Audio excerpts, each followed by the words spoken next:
so we have a few items to address tonight. One thing I'm going to do is I'm going to take out of order. First, I'm going to call up the item 6A under the For the Good of the City of Fort Lauderdale. That's our discussion on the proposed Sailboat Bend Historic District updates. I am going to ask that actually be removed from tonight's agenda. We have our special meeting set for later in the month that we are going to address only that issue. The reason why I'm calling that out of order is I was hoping to have this removed from the agenda prior to tonight's meeting, but unfortunately we weren't able to do that without a vote of the board.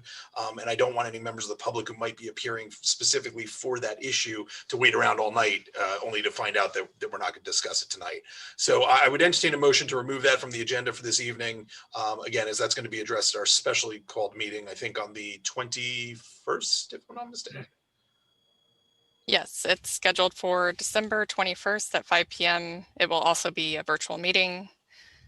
And if the board would like to provide any direction on how they would like to hold that meeting, you can let me know.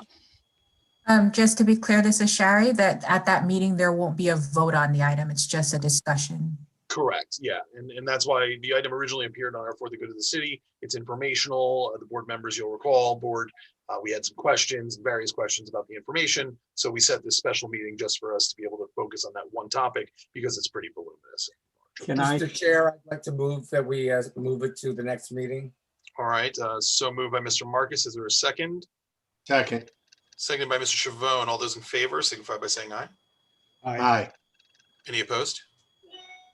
Great. All right. So then thank you. That'll be removed from tonight's agenda. And as that's going to be addressed on the December 21st special meeting of the Historic Preservation Board. Okay. So with that, let's move forward.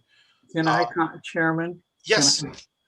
Can I comment? I think when it was announced, I told Trish that I will be in transition from here to Indiana, and I cannot participate. I'm okay. Thank you for letting me know, Mr. Parker. What I'm going to suggest then is if you do have any comments or thoughts on the item that you wanted to share with the board or that you think you'd want to share with the board, maybe you could provide those to Trish ahead of time that she can then relay to us by letter or email, something like that. Will there be information that I should read particularly, or is it just discussion? It's just going to, I believe, and Trish, you can correct me if I'm wrong, it's really just going to be discussion and trying to get some answers to certain questions as to the information that was previously provided, which is attached to tonight's agenda. I don't think there's much else. Okay, well then I'll go ahead and, if she doesn't mind, I'll go ahead and talk with her before then and make a list of some comments I have. And so they will be available, okay? That'd be great. Yeah, that'd be wonderful. Thanks, Dave. I appreciate that. I'm sorry, but I'm gonna go see the family after 1 year, so I'm anxious to go up. I don't blame you. That's exciting. And of course, we want you to travel safely. Okay, thank you. We appreciate that. All right. So with that, let's start off by, if there are any members of the public who need to be sworn in, I will let Shari, you want to address that and handle that now? Sure. Mr. Chair, did you want to do the approval of the minutes first and determination of quorum, or would you? Oh yeah, I probably should do that. I did miss that item. I'm sorry. Thanks, Shari. Appreciate that. Sometimes I get off track. All right, so yeah, let's address the approval of the minutes first. But before we do, let's have the roll call so that we can determine that we have a quorum. Jamie, do you mind doing that? Sure. Ms. Lyons?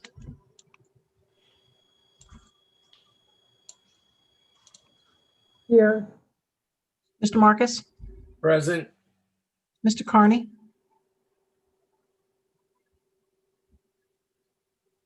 I saw Mr. Carney. Yeah, I see him. Present. Mute. Mr. Rosa? Here. Mr. Parker? Yes, Ms. Cesara? Mr. Chavon?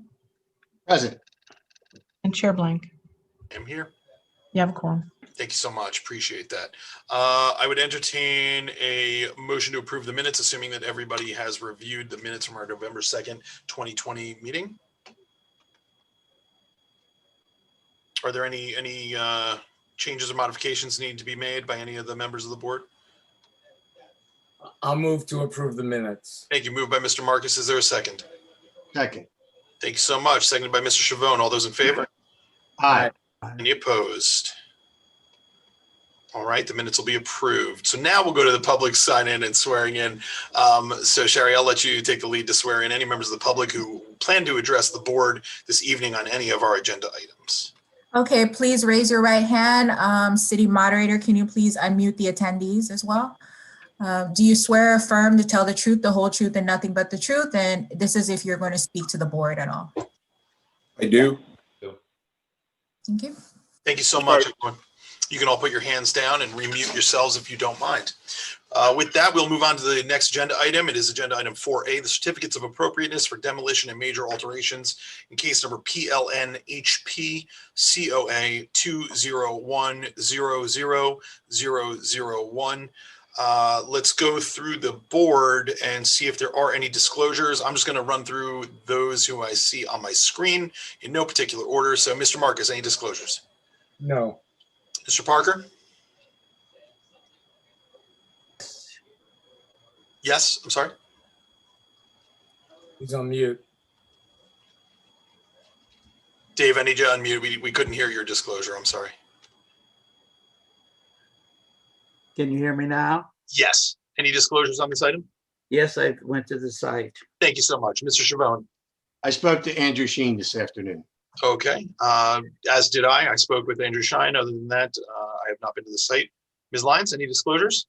Yeah, I saw the property and Mr. Shine called me, but we didn't have a discussion. Okay, thank you. Mr. Carney, any disclosures? Mr. Shine called me today. Besides that, nothing else to disclose. Okay, and Mr. Rosa, any disclosures? I spoke with Mr. Shine this afternoon as well. Thank you so much. Are there any board members that I missed? I just wanted to add that I did get a call from Mr. Shine, but we had no conversation. Okay, thank you. Well, you know, he needs a cold shoulder here and there, I think, right? All right, with that, Trish, do you want to go ahead and review the staff report, please? Sure. This application is for two different requests. One is for a certificate of appropriateness for demolition of the one-story structure located at 1500 West Broward Boulevard, and the other is for a certificate of appropriateness for major alterations at 1490 West Broward Boulevard and 1500 West Broward Boulevard. And this encompasses 4 total parcels on the lots.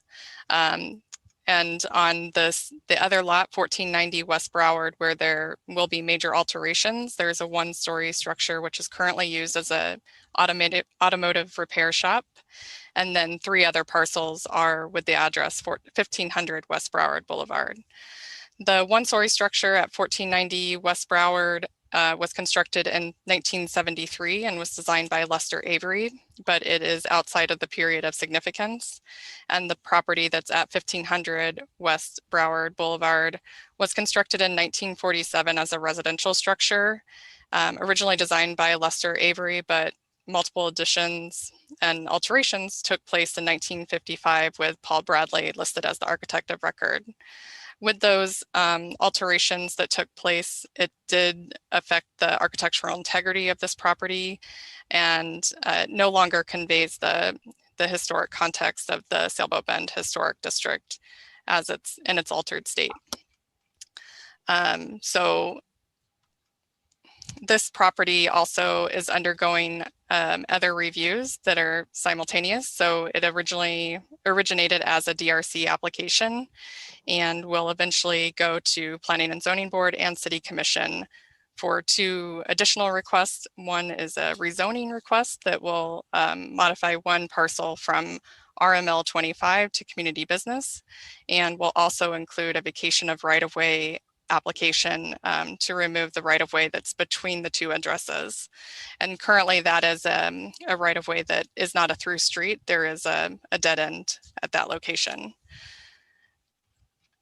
So I'm going to move forward through the major alteration, and the scope of work includes installation of windows and doors throughout the structure, and in 2 locations where there are 2 existing bays.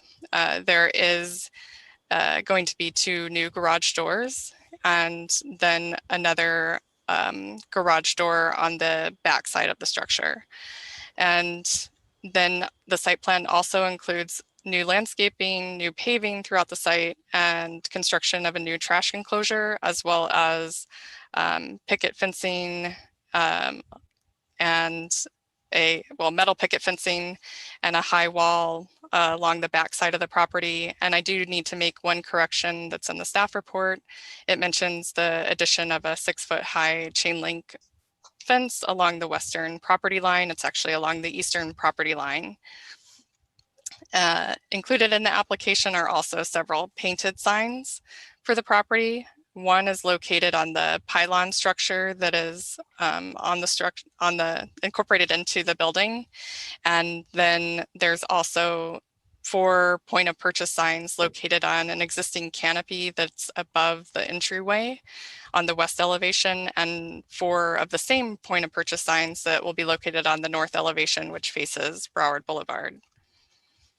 For the most part, this application does meet all of the criteria, but there are 2 things that do not meet the material and design guidelines. One is the proposed garage doors, which within the material and design guidelines, it does specify that those are limited to a width of 9 feet. However, like I mentioned, there are 2 existing bays that they're utilizing a garage door for, and then creating a new opening on the back side of the structure for that 12-foot wide garage door. And then the other item that doesn't coincide with the material and design guidelines is the new 6-foot high chain link fence along the eastern property line. It is specified within the guidelines that that type of fencing needs to be a green vinyl coated chain link fence. So with that, I'll read the conclusions for both the demolition request and the major alteration request. The demolition for that, it's in accordance with sections 472411 D3CI and 472411 D4 of the ULDR. Staff finds that the application for a COA for demolition under case number PLN HP 201-00001 located at 1500 West Broward Boulevard meets the criteria as outlined in section 472411 D3CI of the ULDR and meets the criteria as outlined in sections 472411 D4 of the ULDR. The following conditions are outlined for the board to consider. 1, the demolition of the structure shall not negatively impact the adjacent historic district, and protection from construction debris and construction equipment shall be provided as necessary. And 2, this application is subject to the approval by building, zoning, and all ULDR requirements. And for the major alterations, that is in accordance with sections 472411 D3CI and 472411 D3CII of the ULDR. Staff finds that the application for the COA for multiple major alterations under case number PLN HP 201-0001 located at 1490 West Broward and 1500 West Broward partially meets the criteria as outlined in section 472411 D3CI of the ULDR and partially meets the criteria as outlined in sections 472411 D3CII.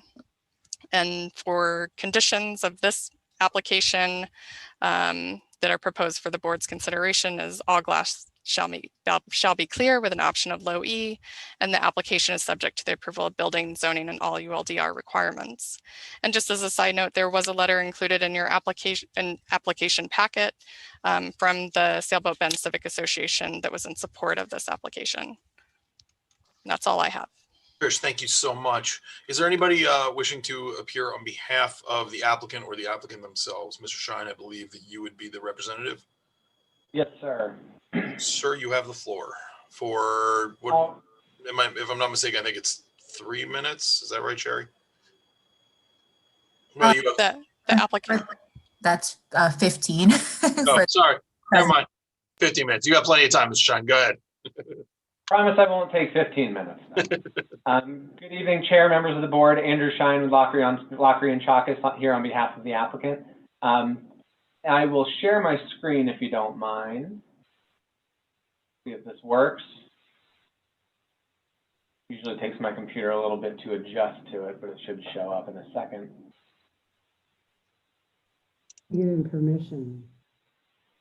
And thank you, Tricia, for the wonderful presentation as well, as always.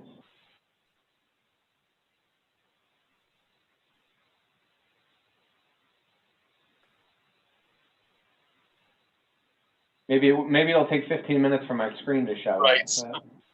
That might happen. Just to give you permission. Have they given you permission? Andrew, is there something you'd like for me to try to share from your application, or you had a presentation? I think it's working. Yeah, it's a brief presentation. I see it working on my end. Might just take a minute. Yeah. There we go. Glad you can see it on your end. I can't see it on mine yet. All right. Well, at least we can see that you're sharing your screen. I don't know if anybody can actually see what you're sharing yet. Okay, perfect. We can all see it? Not really. Oh, here we go. There we go. Perfect. All right, so this is the project site. This is over here, we have 95, and this is going east on Broward, one of the entrances to Fort Lauderdale here. It's two parcels that we're talking about. The west is where we plan to demolish the existing building, and the east is where we plan to do the major alteration on the new one. This is the one that we're seeking to do a major alteration on. It's not one of the most beautiful or well-maintained buildings in Fort Lauderdale at the moment, but it does have some fairly neat architectural features that we do want to keep. This sign over here, we do plan on keeping, and also the overhang. And I'll show you a picture of the new project. This is the eyesore of the neighborhood here. This is the new building, keeping these architectural features. As Trish noted, I don't need to say everything that she did, but closing in these garage doors, keeping two of them on the other side, and there will be one on the opposite side that I'll show you in a minute.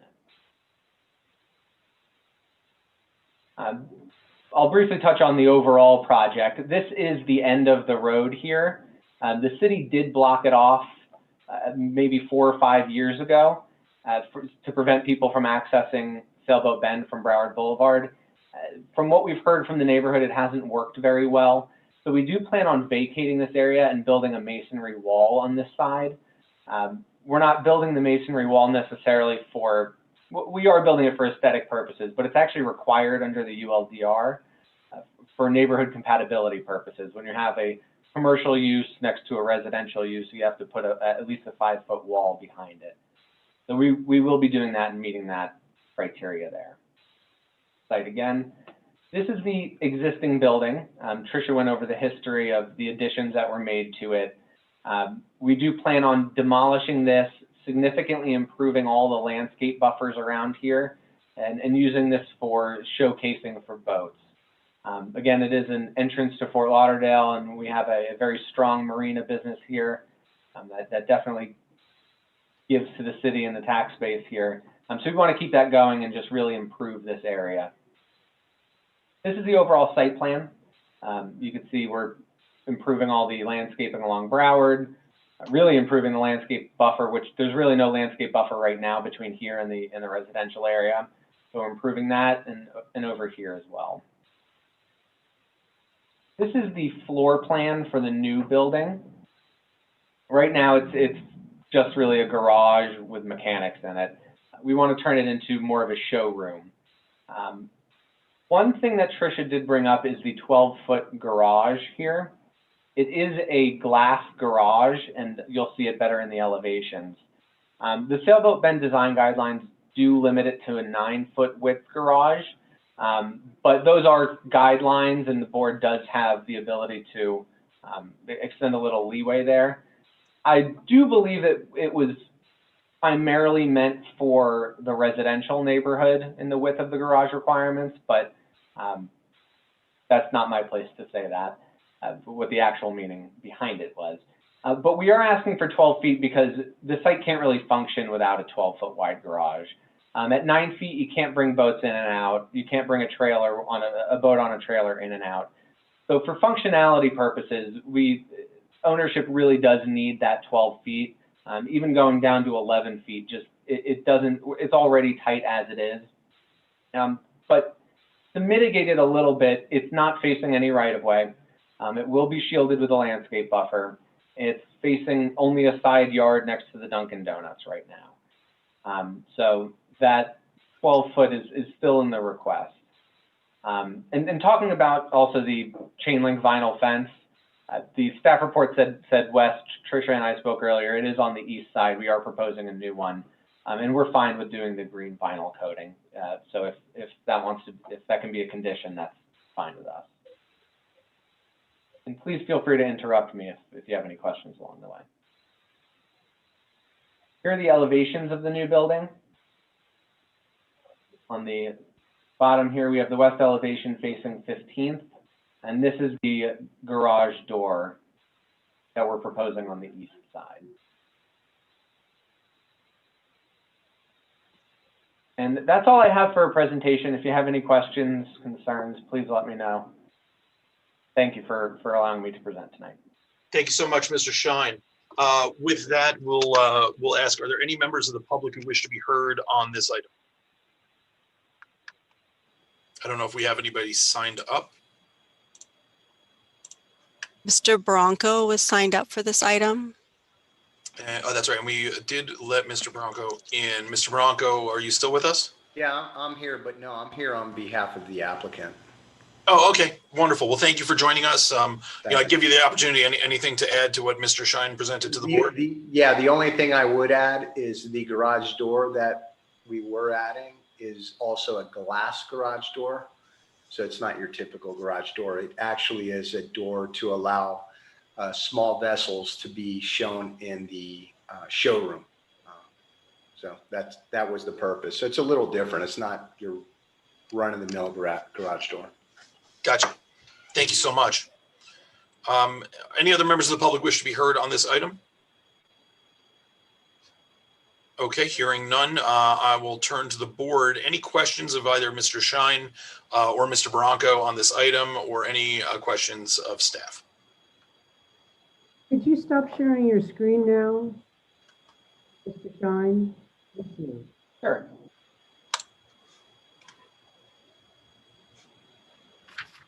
Any questions, any concerns, comments, thoughts? Mr. Chair, hi, Arthur Marcus. Just a few comments. I did want to commend the applicant for repurposing an existing building. I think that they've done a great job to keep the building and turn it into something totally brand new. And I think and I also agree, going back to the original demolition question, that I do agree with staff that the property has lost its architectural integrity through previous alterations, and it no longer conveys the historic context for the Sailboat Bend Historic District.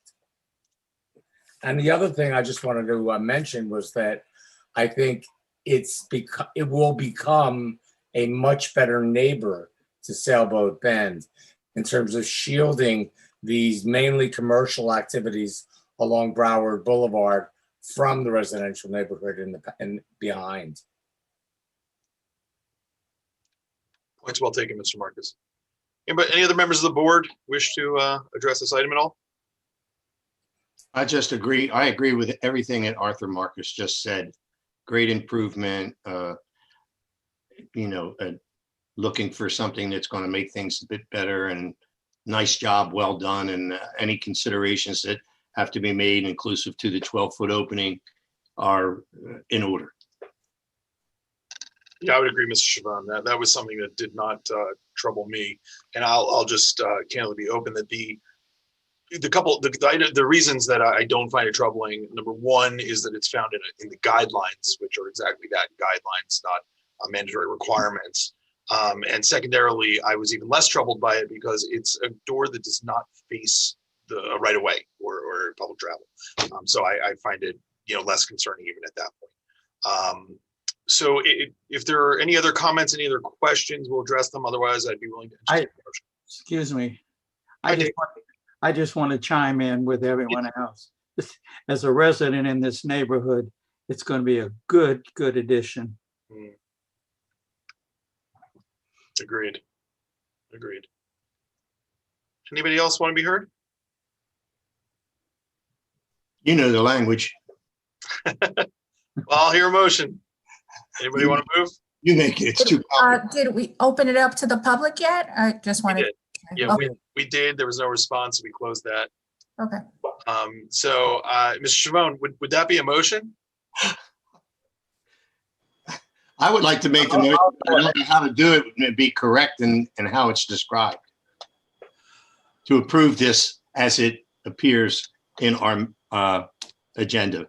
And Mr. Chavone, would that be including the factual findings based on the presentation of the applicant and the discussion of this board?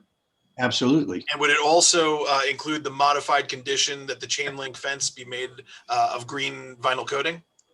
Why, certainly. I thought you meant that. I just wanted to make sure. And other than that, of course, your motion would include all other conditions that were included in the staff report? Yes, sir. All right, I just want to make sure I understood your motion clearly. Wonderful. With that motion having been made by Mr. Chavone, is there a second? Second. Seconded by Mr. Marcus. Thank you so much. Is there any further discussion on the motion? Hearing none. May I read the resolution? That's where I was going next. Yeah, absolutely. Okay, a resolution of the Historic Preservation Board of the City of Fort Lauderdale, Florida, approving a certificate of appropriateness for a demolition for the property located at 1500 West Broward Boulevard, Fort Lauderdale, Florida, and approving a certificate of appropriateness for major alterations for the property located at 1490 West Broward Boulevard, Fort Lauderdale, Florida, to install new windows and doors, a new picket fence, chain link fence, and a wall, and for the property located at 1500 West Broward Boulevard, Fort Lauderdale, Florida, to install a new metal picket fence, wall, and dumpster enclosure. Case number PLN HP COA 201-00001. Thank you so much. All right, that being the motion on the table, or excuse me, on the floor, I would ask all those in favor, please signify by saying aye. Aye. Aye. Are there any opposed? Any abstentions? Congratulations, the motion passes unanimously. All right. Thank you, Chair. Thank Could you clarify something, Jason? I didn't think anybody could abstain. I'm sorry, say it again, Ms. Lyons? I thought no one could abstain. Oh, if they had some sort of a conflict, then they'd be able to. Well, I tried to abstain the last meeting and I wasn't able to. Unless you, Yes, because there was no conflict that you expressed on the record. Do you have a conflict in this, with this? I don't, and I was puzzled because I did have a conflict on the other. Oh, I didn't hear that. I was confused as to why you called for abstentions this time, but not last time. I mean, when I did abstain last time, I was told I couldn't abstain. You can abstain if you have a conflict. So if you'd like to express a conflict. No, I don't this time, but I did last meeting.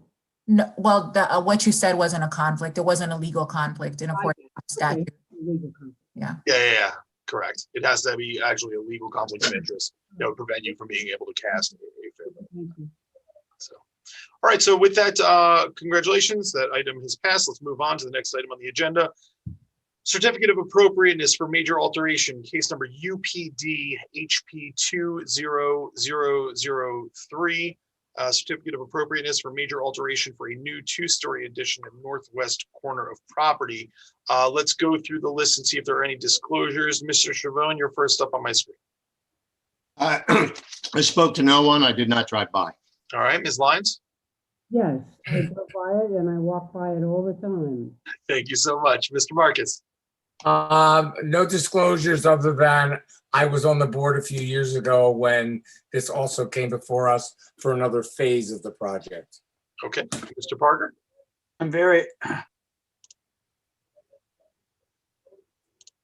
Dave, we lost you there. I'm very familiar with this. Can you hear me? Yes, we can now. Wonderful.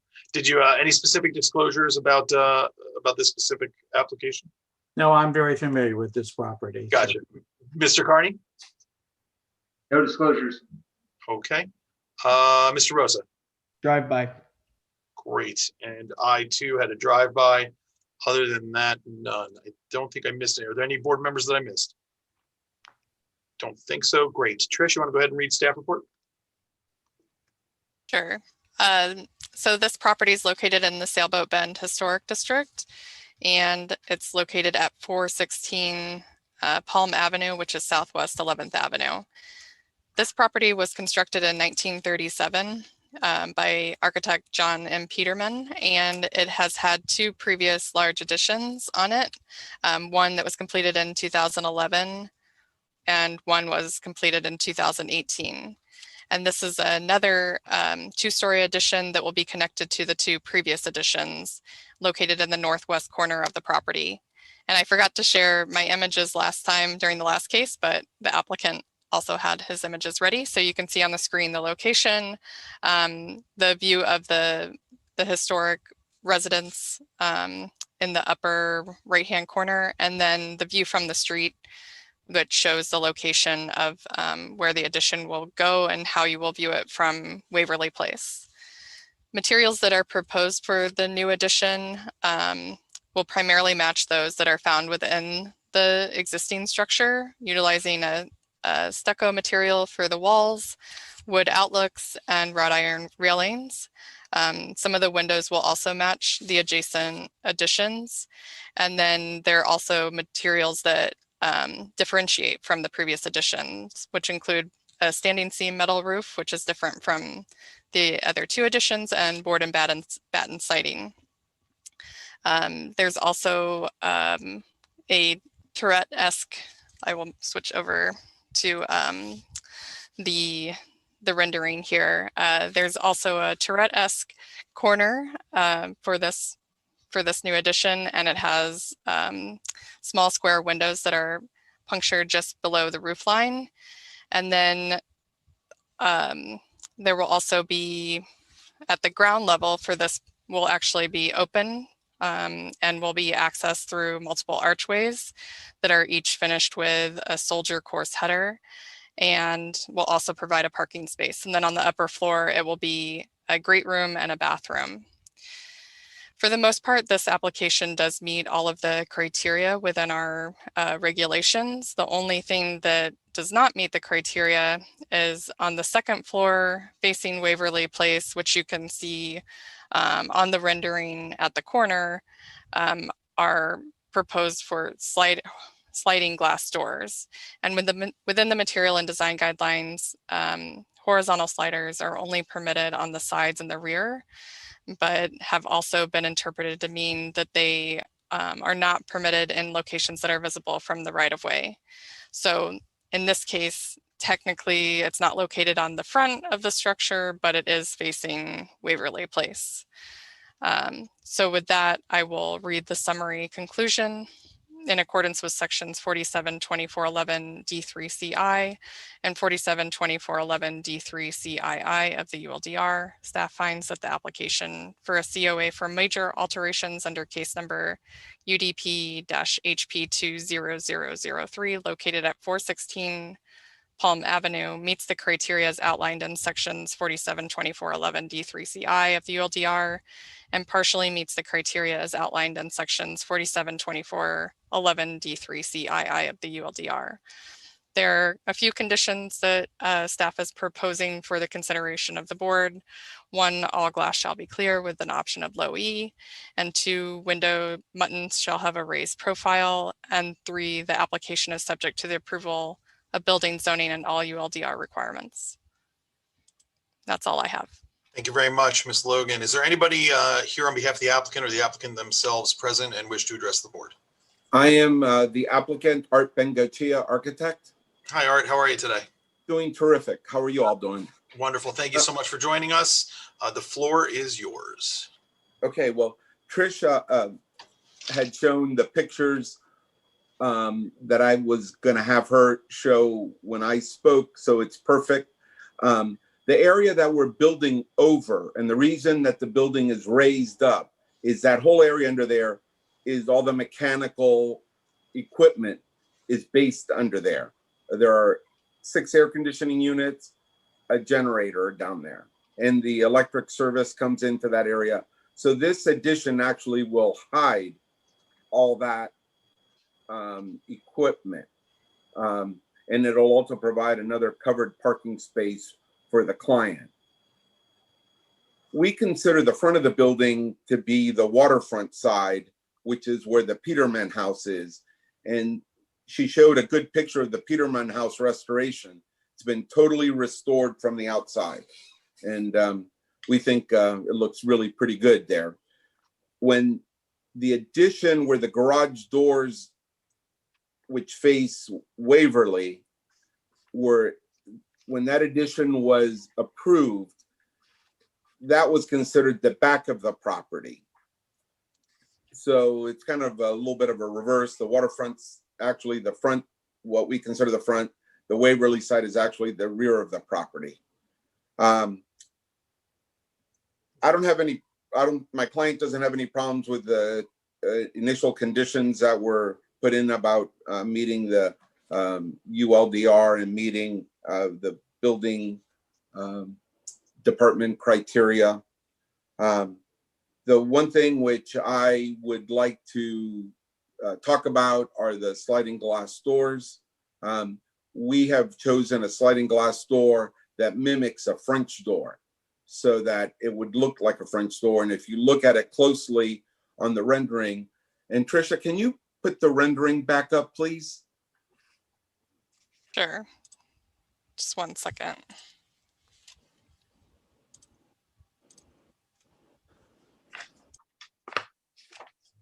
So if you look at the sliding glass door area, number one, we put a transom over it to make it look like it's more of a window. And in front of it, there's a railing to give it the effect of a balcony. And part of the reason for choosing a sliding glass door there is because they can come into the corner and will allow for easier access to move furniture in and out of that space. The size of those windows actually mimics the elevation that faces east and also matches a window that is on the addition that was completed in 18. So we feel that while it's a sliding glass door, but it really mimics more of the windows that we have used on the other parts of this addition and on the existing house. We've tried to also differentiate this addition a little bit so that you know that it's an addition and not just another continuation of the Peterman structure, which we don't come anywhere close to being up against or in any way harming. And I don't know if any of you have any questions. I'm more than happy to answer. Well, let me let me have you hold on 2 seconds. I want to hear from any members of the public, and then we'll bring it back to the board, and the board members may want to address you at that time. So just sit tight for me. Are there any members of the public who wish to address the board relating to this matter? Mr. Chairman, I have two members of the public signed up for this item. First is Sherry Wilkins and then Tony Williams. Great. Let's bring them both over, if we could, to the panelist side, and we will take them in order. So let me make sure I have the right people here. You said first it was? Sharon Wilkins. Okay, so Ms. Wilkin, are you present? Let's see if you're probably connecting your audio still. Yes, I'm present. Thank you. Hi, Ms. Wilkin. How are you? I'm well. Great. Ms. Wilkin, you have, Sherry, tell me I'm right, 5 minutes, 3 minutes? Oh, 3 minutes unless she's representing an association or. Thanks. I'll get it right one of these days. I mean, shoot, we've only been doing this for 6 months or so. Ms. Wilkin, you have 3 minutes to address the board on this item. Welcome and thank you for joining us. Thank you. My name is Sharon Wilkin. I live at 301 Kenilworth Place in Sailboat Bend. I have lived there since 1985. So I've seen this house sort of evolve over the years. And I would just like to say that I think Dr. Kiner has done an exemplary job. It is a signature home in our neighborhood, even with all of the additions. I support it 100%. Art, you've done amazing, making it all come together. I wish that more development just like this would happen. And I hope it sails through today. And I hope in the future, a lot more development sails through because this is just what our neighborhood needs. It needs to see that development can happen, remodeling can happen. It is a very positive thing for the neighborhood. And that's all I have to say. Thank you. Thank you so much. We really appreciate your comments. Yvonne, who was the second person to address us? Tony Williams. Mr. Williams, are you present? Or Ms. Williams, excuse me, either. I'm not sure. Hold on. Hi, Ms. Williams. Hi, thank you. Yes, it's Tony with an I. There you go. Thank you so much for joining us. You have the floor for 3 minutes. Please state your name and your address. Well, I actually think I signed up to speak for the wrong thing, but as a part of Sailboat Bend in the historical district, I, again, like Sharon, I do agree that moving forward, I actually live in a home that is 1925 and have, been in this home for a very long time myself. So I want to see progress. I want to see movement as well.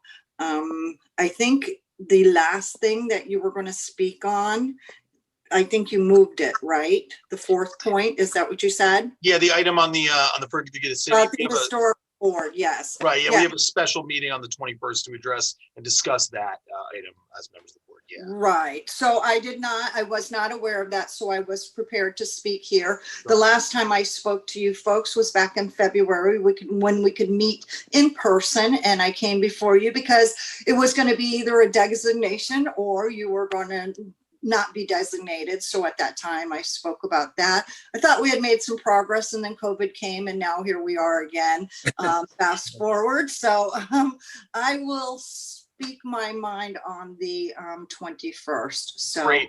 But I love the house. It's beautiful.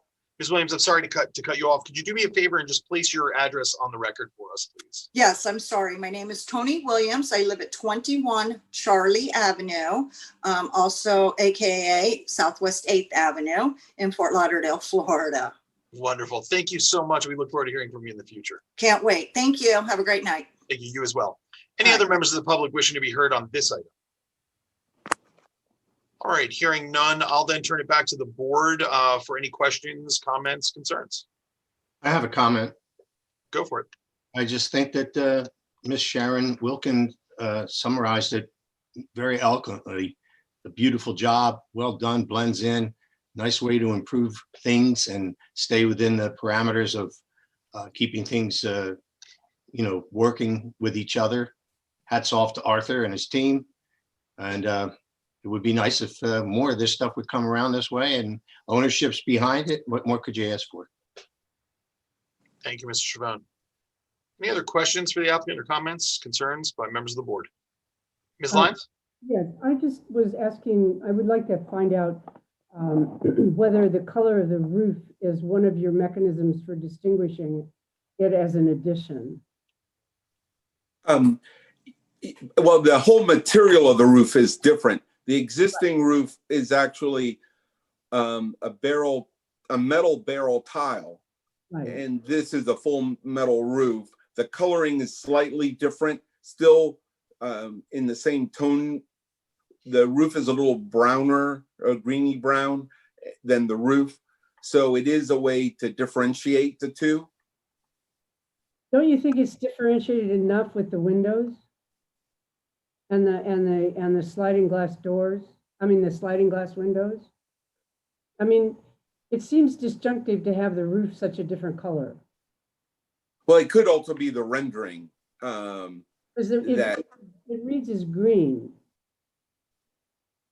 Well, our thought was kind of that weathered copper look, and it's hard to I know what weathered copper looks like, but that doesn't look like weathered copper. If that's that's different, yeah. That's why I said I think it could be to the rendering itself isn't perfectly accurate in terms of the roof color, because it's almost very difficult to get that weathered copper look. Right. Okay. Thank you. Thank you, Ms. Lyons. Trish, I actually have a question. Maybe you can talk to me about these sliding glass doors, because I like the way it looks in the rendering. I understand Arthur's position on that, why they chose that. I think it looks wonderful. But my question is whether the sliding glass door, the prohibition for sliding glass doors is a true prohibition in the code, Or is it something that you believe we may have leeway? It's included in the material and design guidelines that are for the consideration of the board. Okay. So when you, explain to me, so was your objection to that item simply because they're sliding glass doors? I mean, that alone just led to your objection to that item? Or that aspect? Yes, because within the material and design guidelines, it expressly states that you cannot have sliding windows on a front-facing facade. And was your determination, because I thought it was interesting the way that Mr. Bengochea, I hope I said that right,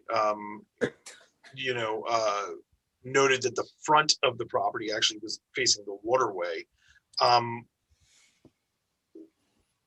I'm assuming you take issue with that position, and why do you determine that the facade where the doors are located are on the front side? Is it simply because it faces the road? No, in the staff report, I do mention and acknowledge that the front of the house this isn't the front of the house, but it is street facing. So it is visible from the right of way. Okay. And that's typically how it's been interpreted, is if it's visible from the right of way, then it's falling within the parameters of what the material and design guidelines are describing. Thank you for the clarification.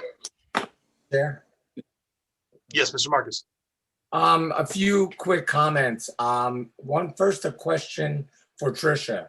If these were sliding glass windows, would that be an issue with the code? Yes, it's the same thing. You can't have any sliders at all.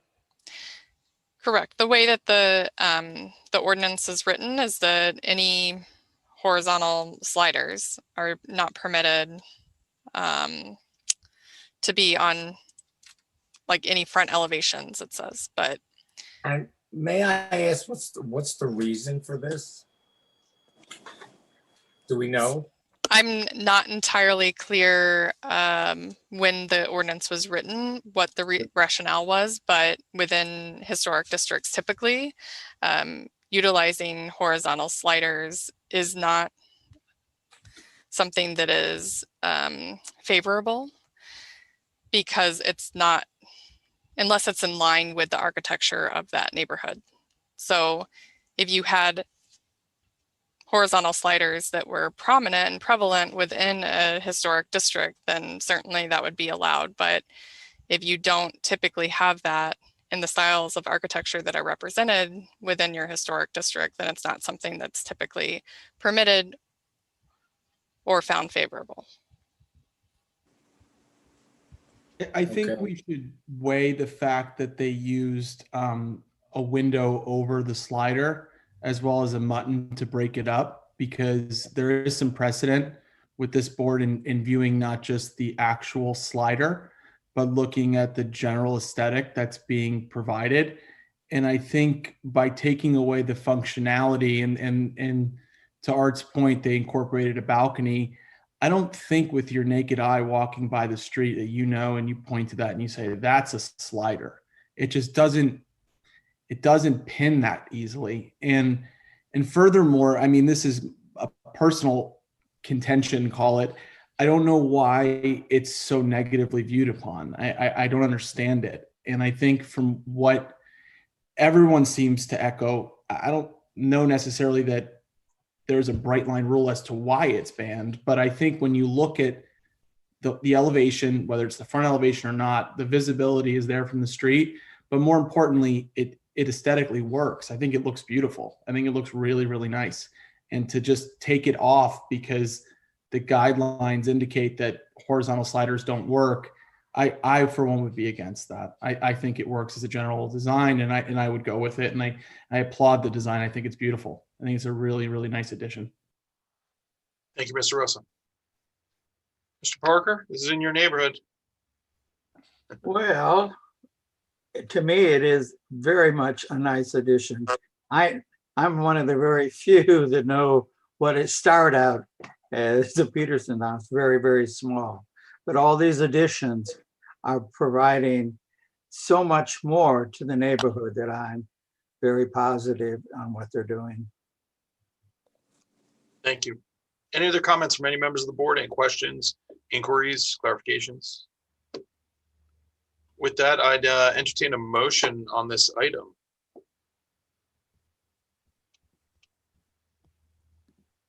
I make a motion to approve it.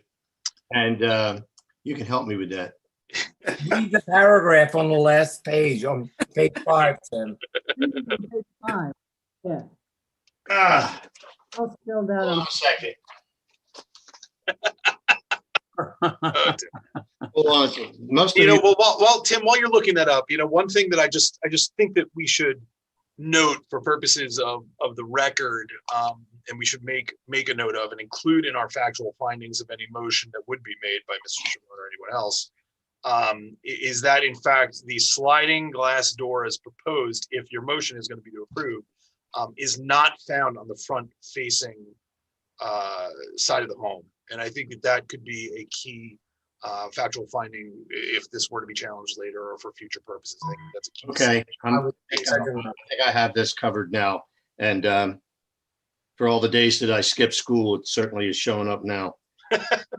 Motion to approve the resolution for a certificate of appropriateness for major alterations under case number UDP HP 20003, located at 416 Palm Avenue, Southwest 11th Avenue, based on the following findings of fact as outlined in the staff memorandum, and is subject to the following conditions, which are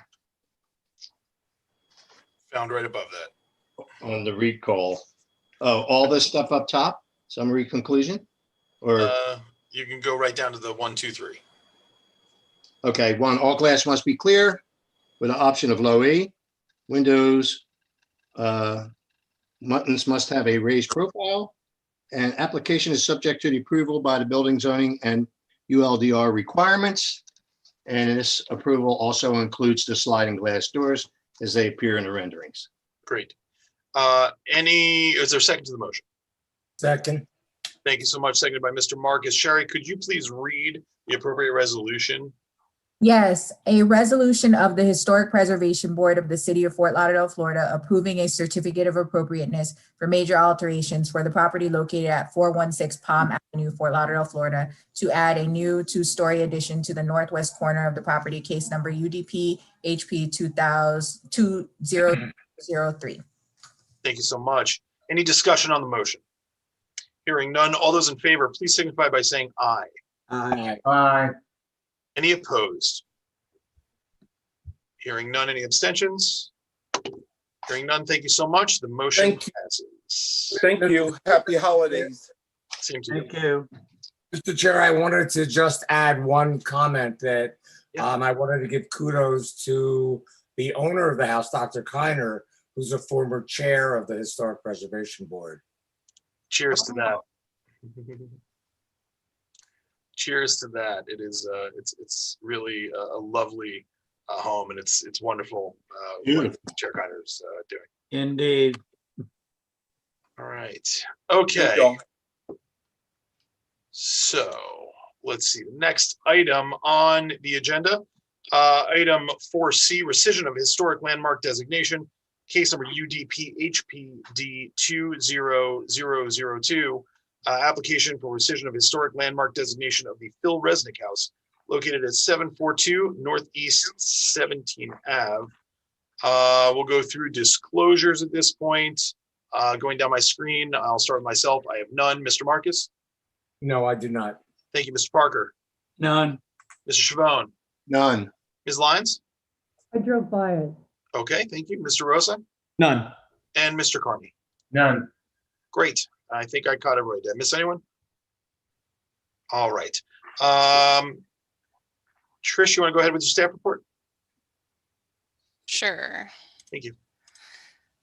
This property is the Phil Resnick House located at 742 Northeast 17th Avenue. It's within the Victoria Park neighborhood, and it was designated as a historic landmark on November 7, 2006. under resolution number 06-175. The property owner, Phil Resnick, did request a designation at the time, and he stated on the record that he felt the house was unique and should be preserved as a way to give back to the community. The house was originally constructed in 1941 as a single family residence with a porte cochere. And as you can see on the screen, you can see the existing photo of the structure, and then below, although the image isn't great, is the elevation drawing from the original permit that does show a different configuration of the front facade. This property is actually adjacent to several properties that are designated within the area. It's a multiple resource designation called Victoria Courts. And some of the information that was provided in the initial designation did reference that designation, but those properties were built at an earlier time and have a slightly different story associated with them. So in this application, the applicant is requesting the rescission of the designation application, which was originally designated under criterion F. And criterion F states that the property is significant for the distinguishing characteristics of an architectural style valuable for the study of a period, method of construction, or use of indigenous materials. Usually an individual property that is designated under this criterion needs to retain a high level of architectural integrity and display the original features that are representative of that particular architectural style in which it's designated under. And in this case, with all of the alterations, particularly to the front facade, it's difficult to say that it meets that criterion. Just to go through a couple of other images.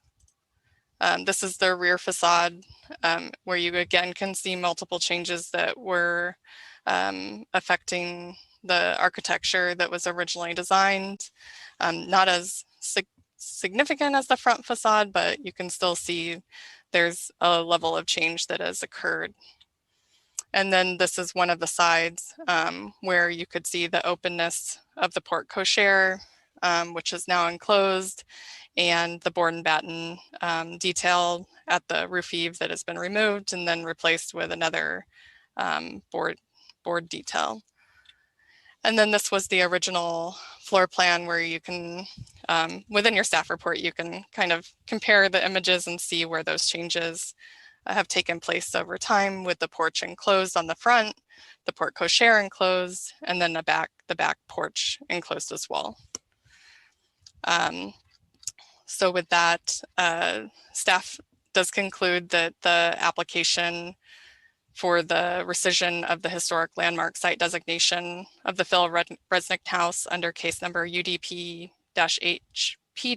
20001, located at 742 Northeast 17th Avenue, no longer meets criterion F as outlined in section 472411 C7 of the ULDR. Thank you so much, Trish. Is the applicant or anybody on behalf of the applicant present wishing to address the board? Yes, good afternoon. You have Chris Bloom and Michael Bloom as the applicants and current owners of the property. Good afternoon. Thank you for joining us. Do me a favor. Just make sure that if you're both going to be addressing us one at a time, and identify yourself when you do so that the record is clear as to which one of you is speaking at any given time. Other than that, the floor is yours.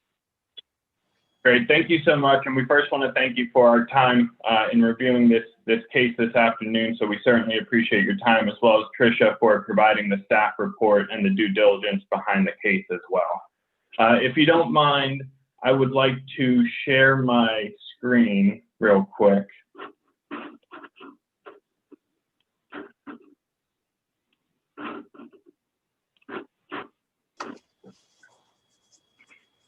And please let me know if you can see my screen.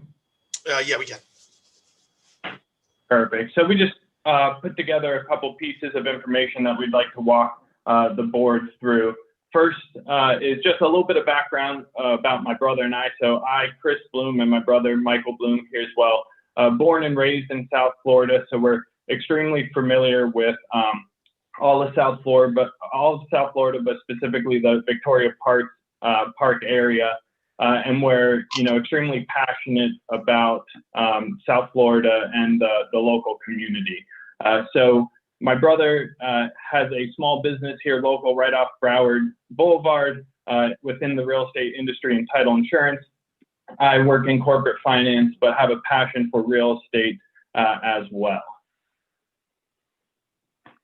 Secondly, is that we're committed to the neighborhood. So the property that you're viewing now is actually directly next door to the Resnick House and my current residence, 738 Northeast 17th Avenue.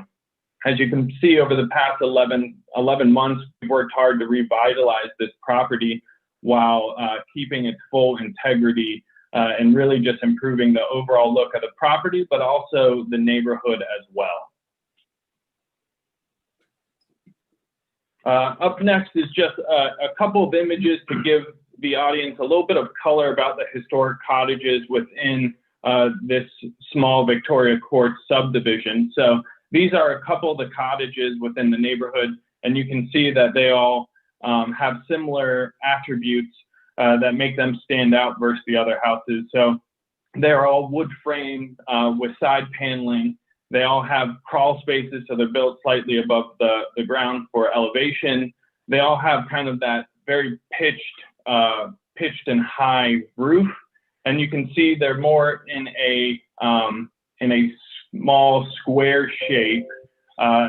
Note that the bottom left one, although it's not square, it was and had a recent addition put on the front of it. So turning to focus on the Resnick House, when you see this house compared to the historic cottages within the subdivision, you can see that they're vastly different, right? So the Resnick House is concrete, so it's a CBS structure property.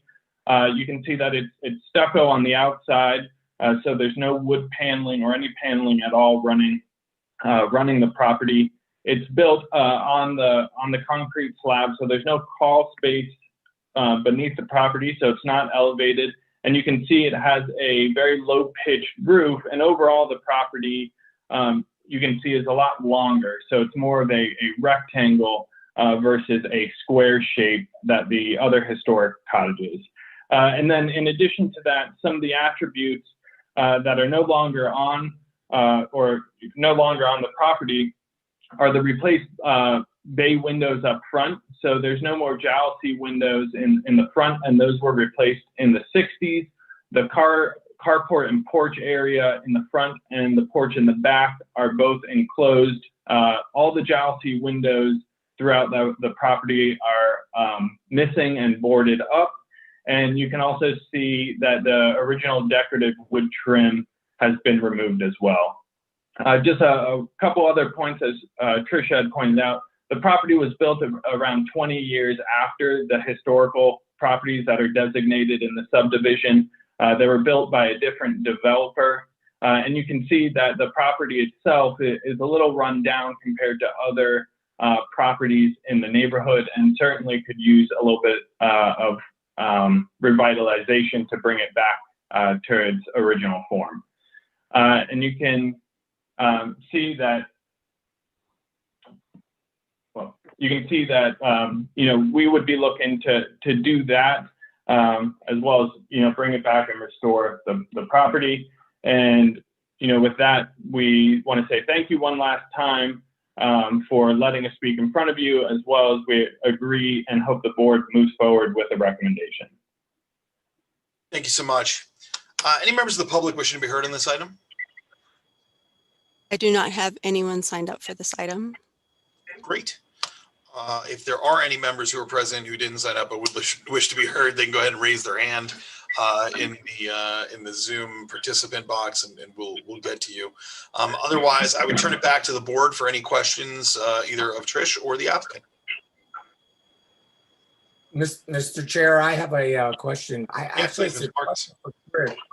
I'm looking at this house and listening to the descriptions. I have a hard time understanding why it was even designated in the first place, because it seems to be, as staff has said and the owner has said, that it's beyond the period of significance. It doesn't share the same characteristics, and it's really been renovated beyond the scope of the historic significance in a way that's very similar to the first project we looked at earlier today. So my comments really are just that. One question for the owners are, what are you planning to do with the property? That's mine too. Yes, this is Michael Bloom speaking. We are looking to go ahead and renovate the property and bring it to the kind of newer homes that are taking over kind of Victoria Park area. We also believed, once we read the previous minutes, that the property did not qualify originally. They mentioned the bay windows. I believe the property deteriorated even more over the course of that time with the boarding up of and the rotting of the jalousie windows and the paneling of the side and things like that. But we do plan to bring a newer vision to the neighborhood, just like we did with the duplex next door. Great, thank you. And Mr. Marcus, this is Chris Bloom. Just to add on to that, from the original minutes that my brother just mentioned, it called out that Ms. Graff stated that the house should not be designated because changes have been made to the house that distracted from its historical architecture value. And those are from the Historic Preservation Board minutes, case number 12-8-06. Thank you. But you're not planning to demolish the building. No, no, sorry, this is Michael Bloom speaking again. No, at the moment, we're looking to go ahead and renovate possibly an addition on the back. There is a lot of square footage available in the backyard to go ahead and build onto the house. It's currently a little bit smaller than some of the houses in Victoria Park that we would like it to go ahead and mirror. And having the designation prevents you from doing that? Excuse me? Having the historic designation prevents you from doing that? Yes, so the historic designation, as far as the windows, bringing it to a garage, placing the new roof, it's not going to have the historical look of the property that the regulations and the resolutions kind of try to keep the same look. So it is going to have a much newer look and feel to the property. Thank you, Ms. Lyons. Any other comments, questions, concerns for either the applicants or staff? All right, hearing none, I would entertain a motion if there was one at this time. I will move to approve the project, the request for rescission of historic landmark site designation of the Phil Resnick House located at 742 Northeast 17th Avenue to the City Commission under case number UDP HPD 20001. Based on a finding, this request still meets criterion F of outlined in section 47-24.11.C.7 of the ULDR. I'm sorry, Mr. Marcus, I just want to clarify that you meant that it no longer meets that criterion, therefore. I'm sorry, I was incorrect. Yeah, gotcha. That's what I thought you meant. I just wanted to make sure. Is there a second to Mr. Marcus's motion? I'll second it. Seconded by Ms. Lyons. Thank you so much. Any discussion on the motion? Hearing none. All those in favor, please signify by saying aye. Aye. Aye. Any opposed? Any abstentions? Congratulations, gentlemen. The motion is passed and the designation's rescinded. Congrats. We'd like to go ahead and thank you guys for your time, and Tricia as well. Thank you so much. Trish, I know that there are some follow-up steps that need to be taken. Yes, this item does need to go in front of the City Commission for their consideration, but the recommendation from the Historic Preservation Board will be provided at that time, and the hearing date will be scheduled for sometime in 2021. There you go, boys. Thank you so much. Thank you again very much. Have a Enjoy great the rest of your evening. You as well. Stay healthy. Okay. So with that, the next item on our agenda is communication to the City Commission. Does any board members have any communication that you believe we need to make to the City Commission at this time? Hearing none, okay. Moving on to for the good of the city, we've postponed item 6A to our December 21st meeting. So we would then at that point in time address item 6B, the amended meeting dates. We voted previously on the dates for our 2021 meetings. I know that there was one amendment moving the meeting date from Wednesday, September 8th to Wednesday, September 1st. Is that correct? To September 1st or from September 1st, Trish? It's to September 1st. To September 1st. Yeah, there's a conflict with another, with the Board of Adjustment for September 8th, so we have to go back in time. Okay, so we're going to bounce back to September 1st. Is there a motion to approve the amended HPB meeting dates for 2021? I'll move to approve the amended meeting dates for 2021. Thank you. Moved by Ms. Lyons. Is there a second? I'll second. Seconded by Mr. Rosa. Thank you so much. Any discussion on the motion? Hearing none. All those in favor, please signify by saying aye. Aye. Any opposed? Great. Those meeting dates will be approved and adopted.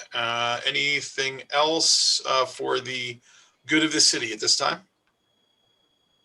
Otherwise, I'll entertain a motion to adjourn. Motion to adjourn. Great. Thank you so much. Meeting will be adjourned at 6:16 p.m. Great seeing everybody. Have a wonderful holiday. Please stay safe, healthy, and the best to you and your families. Thank you. Thank you. Thanks.